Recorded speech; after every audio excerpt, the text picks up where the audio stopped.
अपने इस वीडियो में स्टडी करने जा रहे हैं कि हमने एक क्वाड्रेटिक इक्वेशन को कैसे फॉर्म करना है। किस कंडीशन में अगर आपको sum of zeros means alpha plus beta और प्रोडक्ट ऑफ जीरोस गिवन है।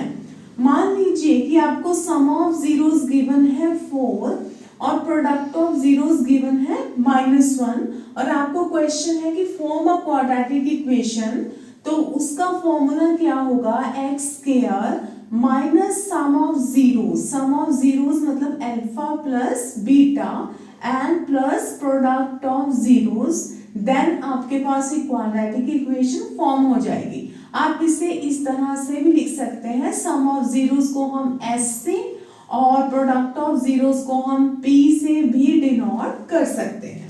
अब आपको जैसे सम ऑफ जीरोस गिवन है तो आपने क्या करना है, एस की जगह मतलब सम ऑफ जीरोस की जगह वैल्यू फिल कर देनी है, जैसे कि 4 और प्रोडक्ट ऑफ जीरोस में आपने वैल्यू फिल कर देनी है जैसे कि -1 और आपके पास आपका आंसर आ जाता है। तो स्टूडेंट्स जो बेसिकली हमारे पास क्वेश्चन है वो ये है, जैसे कि आप देख रहे हो आपका फर्स्ट क्वेश्चन जैसे कि आपको नजर आ रहा है स्क्रीन पर, if the product of the zeros of ax square minus 6x minus 6 is 4 then find the value of a। इस तरह से बहुत से क्वेश्चन फॉर्म होते हैं जिसमें हमें सम ऑफ जीरोस और प्रोडक्ट ऑफ जीरोस की कंडीशन गिवन है। तो मैंने कुछ क्वेश्चंस यहाँ पर लिखे हैं, तो हम अपना पहला क्वेश्चन करने जा रहे हैं जिसमें आपको एक इक्वेशन दी हुई है ax square minus 6x minus 6।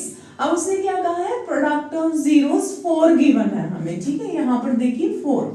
तो आपने करना क्या है, सबसे पहले आप इसे क्वाड्रेटिक इक्वेशन से कंपेयर करेंगे, ax square plus bx plus c और a की वैल्यू जैसे आप देख रहे हैं इसमें हम a ही ले रहे हैं और b है हमारे पास -6 और c की वैल्यू भी कितनी है -6।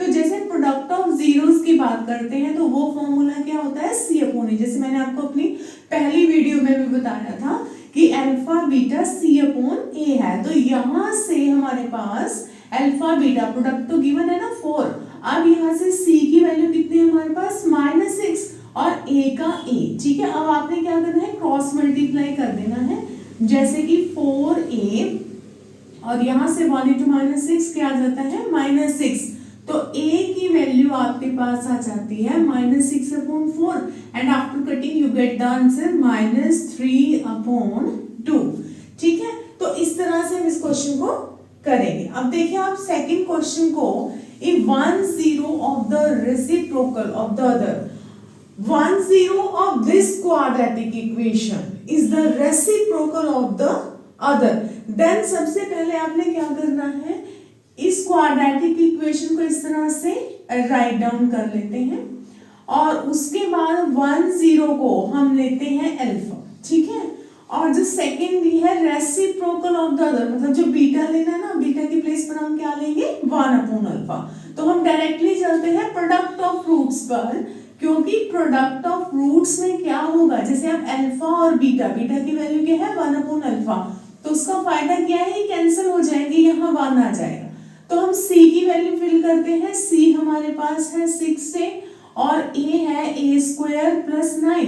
तो जब हम यहाँ पर इसकी वैल्यू फिल करेंगे उसके बाद हमने इसे क्रॉस मल्टीप्लाई कर देना है और आपके पास क्या बन जाएगी, quadratic equation in a variable. उसके बाद आपने करना क्या है, इसे सॉल्व करना है और इस तरह से इसको फैक्टराइज करना है, इसकी मिडिल टर्म को स्प्लिट कर लेना है और उसके बाद आपके पास जो आंसर आएगा वो क्या आ जाएगा, a = 3 and 3, ठीक है।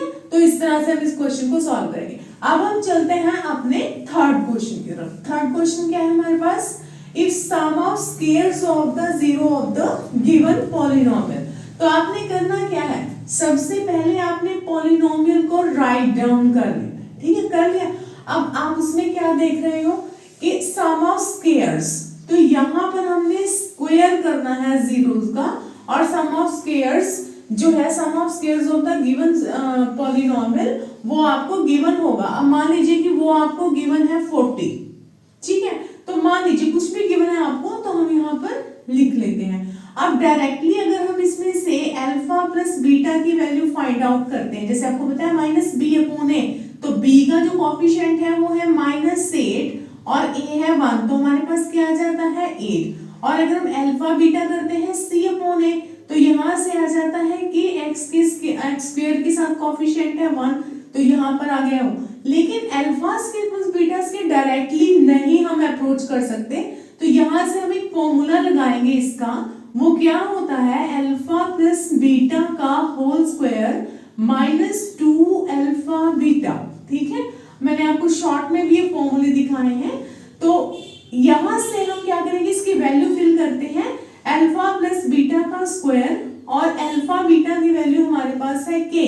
तो यहां से जब हम इसे सॉल्व करते हैं ना, 64 - 2k = 40, तो यहां से 40 हम लेफ्ट साइड ले आते हैं एज यू नो, एंड 64 - 40 है 24, और k की वैल्यू जो है आपके पास वो आती है 24/2, तो वो क्या आ जाती है 12। तो यहां से हमारे पास k की वैल्यू क्या होती है 12। तो इस तरह से कुछ और क्वेश्चंस भी हैं जो हम अपनी नेक्स्ट वीडियो में डिस्कस करेंगे। तो ये थे कुछ इंपॉर्टेंट क्वेश्चंस, और आप मुझे कमेंट्स में बता सकते हैं कि आपको इस तरह के और भी अगर क्वेश्चन में कोई डाउट है तो आप मुझे कमेंट के जरिए बता सकते हैं। Thank you so much.